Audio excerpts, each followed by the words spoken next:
Formally বসেছি, অনেকের সঙ্গে আমাদের এখনো যোগাযোগ হয়ে ওঠেনি। আমরা আজকে যোগাযোগটা স্থাপন করার সাথেই বসেছি। আপনাদের অনেকের সাথে আমাদের ফরমালি যোগাযোগ হয়ে ওঠে নাই। আমরা একটা মিডিয়া টিম গঠন করেছি নির্বাচনের জন্য। সেই মিডিয়া টিমই আপনাদের সাথে সার্বক্ষণিক যোগাযোগ রাখবে। সেক্ষেত্রে আপনি আর সাংবাদিক বন্ধুরা যারা আছেন তাদের কাছে আমাদের বিনীত আহ্বান থাকবে, আপনারা সুন্দর করে আপনাদের যারা কলিগরা আছেন, আপনাদের পরিচিত যারা আছেন তাদের সঙ্গে আমাদের যোগাযোগ করে দিবেন, এবং আমাদের যে মিডিয়া টিম আছে সেই মিডিয়া টিম আপনাদের সাথে সার্বক্ষণিক যোগাযোগ রাখবে।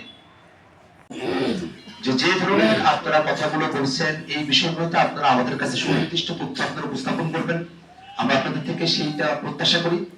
এবং যেখানে কোন ধরনের যে জিনিসটা আইন বিরোধী এবং সেক্ষেত্রে সুনির্দিষ্ট তথ্য আমরা পাবো, সাংগঠনিক ভাবে তদন্ত সাপেক্ষে আমরা তাদের বিরুদ্ধে সাংগঠনিক সর্বোচ্চ ব্যবস্থা গ্রহণ করব। আচ্ছা, এনজিপি যদি জাতীয় সরকার গঠন করতে পারে তো সাংবাদিকদের জন্য কতটুকু নিরাপত্তা ব্যবস্থা থাকবে আপনাদের? আমরা সাংবাদিকদেরকে তাদের মত প্রকাশের ক্ষেত্রে সংবাদ সংগ্রহ থেকে শুরু করে নিয়ে সংবাদ প্রকাশ পর্যন্ত প্রত্যেকটা জায়গাতেই আমরা তাদের সর্বোচ্চ নিরাপত্তা আমরা নিশ্চিত করার কথা বলি।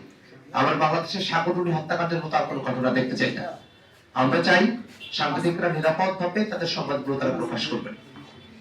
আচ্ছা, আরেকটা বিষয় বলি, যেমন করতে গিয়ে কোনো বিপদে পড়েন বা কোনো ধরনের অসুবিধার মধ্যে পড়েন, আমাদের যে মিডিয়া টিমটা আছে সেই টিম সার্বক্ষণিক আপনাদের সাথে থাকবে, আমি আপনাদের সাথে থাকবো, এবং আমরা আপনাদেরকে নিরাপত্তার যে জায়গাটি আছে সেটাতে আমরা আপনাদেরকে কোঅপারেট করবো, এবং এই নিরাপত্তা যেন আপনারা শতভাগ পান, যাতে প্রশাসন আপনাদের প্রতি কোনো প্রকার বিরূপ মন্তব্য করতে না পারে, প্রশাসন যেন আপনাদেরকে কোঅপারেট করে, সেজন্য আমরা প্রশাসনকে আমাদের তরফ থেকে সর্বোচ্চ জোরদার দাবি জানিয়ে এসেছি, এবং সামনের দিনেও আমি সেটা অব্যাহত রাখবো। সুস্থ হন, ধন্যবাদ এবং ধন্যবাদ জানিয়ে আমি আমার সংক্ষিপ্ত বক্তব্য শেষ করছি। আল্লাহ হাফেজ। আসসালামু আলাইকুম রহমতুল্লাহ।